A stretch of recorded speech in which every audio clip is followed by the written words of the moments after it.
Igbo ekene kwa mara n'ọgbasa nke taata Igbo mara nze m ọzọ. So nwere onye na-amara Deacon Famous asị m ka anyị gaa straight to the point. Deacon Famous nwere onye na-amara ya. Mana o nwere one popular verse na ga-eji asị m anya onye soro kpubi ihe alụ okpu eze. Mgbe ihe alụ ya ewere ọchịchị ọchịbụ onye ọbụla, Ochike Ọkpala na-ekwu nya bụ ihe. Otukwa n'inu wee sị na oju nwa nkịta isi ọtaba ma onye nwe. I always say that na evil did not tackle na be onye ọzọ ya elute na be gị. Kedu ihe mere nji ekwulu like this? I need so many times I've stood against injustice to the body of Christ in any form. I don't care who you are, as long as no injustice to the body of Christ, I'm very, very much against it. I don't care whether you're Catholic, you're Anglican, you're Pentecostal, in as much as that thing goes against the body of Christ. Actually, maybe and may defend the gay as a man of God. I'm not defending you whether neighbor father neighbor, as long as neighbor man of God and the people who are coming against you may defend the kwage. May defend the gay. Kedi ihe menje kulona. On several occasions, ihe emego na Anglican Church, ndị Catholic so na gbasa ha. No na Anglican Church come. So many things emego na Catholic Church, ndị Pentecostal na chi na gbasara ha. Na bụrụ ndị fada na ha nwe ka ha si enwe those kind of mentality anyị na-eme. Forgetting that na all of us niile are pointing to one direction, which is cross and heaven. Mmadụ niile ma Deacon Famous nke na-eme film. Nke ya na enyi ya nwaanyị bụ Ekene issue over movie art. No man kita very good controversy no against him now coming from the Catholic body. A lot of Catholic priests ekugo kumake, man. I'm focusing on two Catholic priests. Manje we post to the Nigerian Catholic there because I'm a money na control nkabo. Actually medinate you on that guy. That guy is not even a born again, not to start being a Catholic alone. Or na control admin that page is not a born again. I just actually make a colonankia.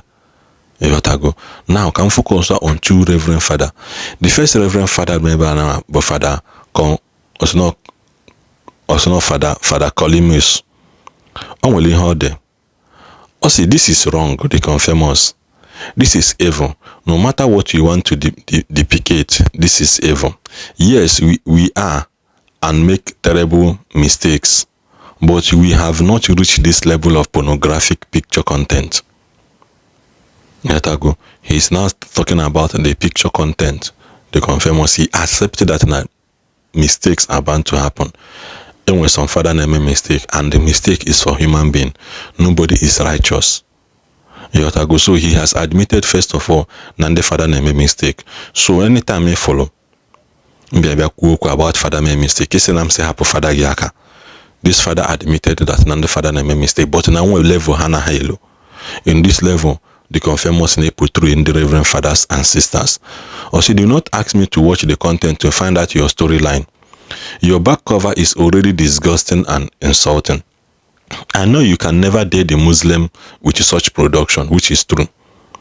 Enwere onye anyị nọ na Nigeria, enwere onye ya nwepụta film or wepụta video about Islamic Muhammad Asero or maka ọ dị under age grade Muhammad Hano.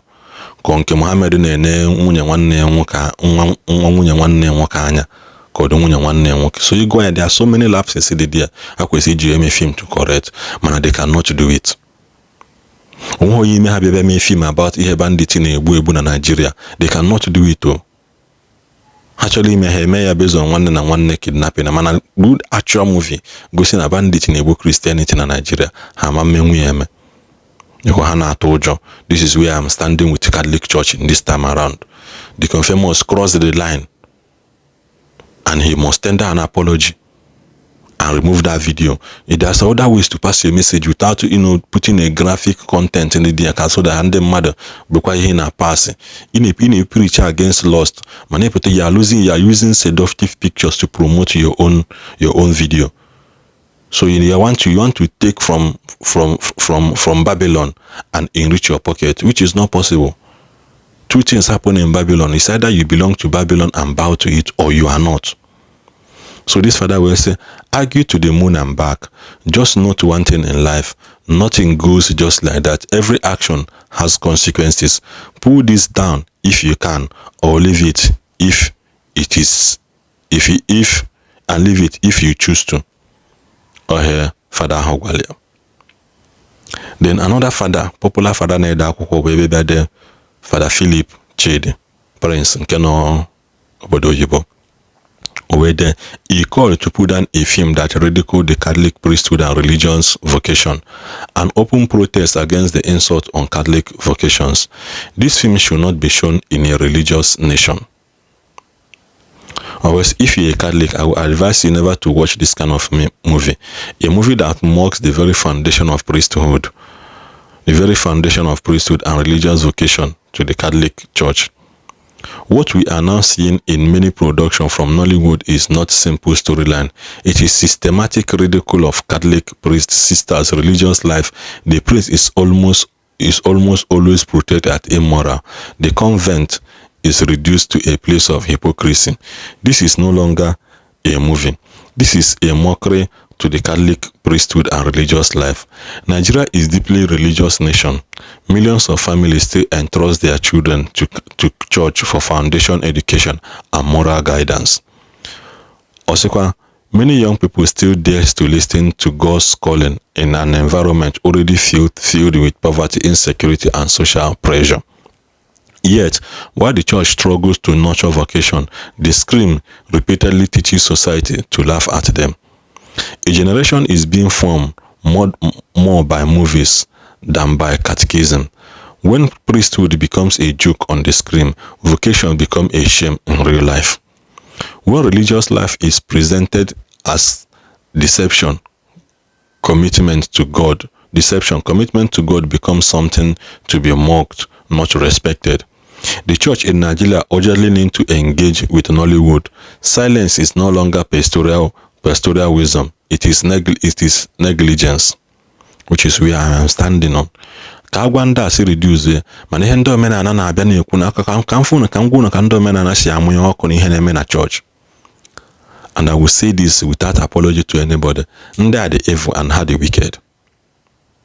hapụta na this video ihe na-edesi na si lai na-emego ndị omenala nka na ha ama nkwe na onye ọbụla ejeje nene na ha ya promote ife na ha ya eme nka nụ and omechetabeghị gị. One man ka mma very well that is standing on his uprightness na omenala movie Ugezu. Ịmanfụ mgbe o mee film sị gị na pastor defeat omenala. He does his film in omenala no believe on ya. And he also does it in good and bad of omenana to show that at the end of the day, everybody will pay for what they did. He focused on his line. The man focused on the pastor, asero. He focused on his line in his storytelling. Mananka ya afonye na re joker. Or make him about to church just to ridicule men of God. Why can't you stay in your lane?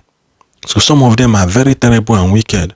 And how many people na this kind of thing na ko we wicked na trend.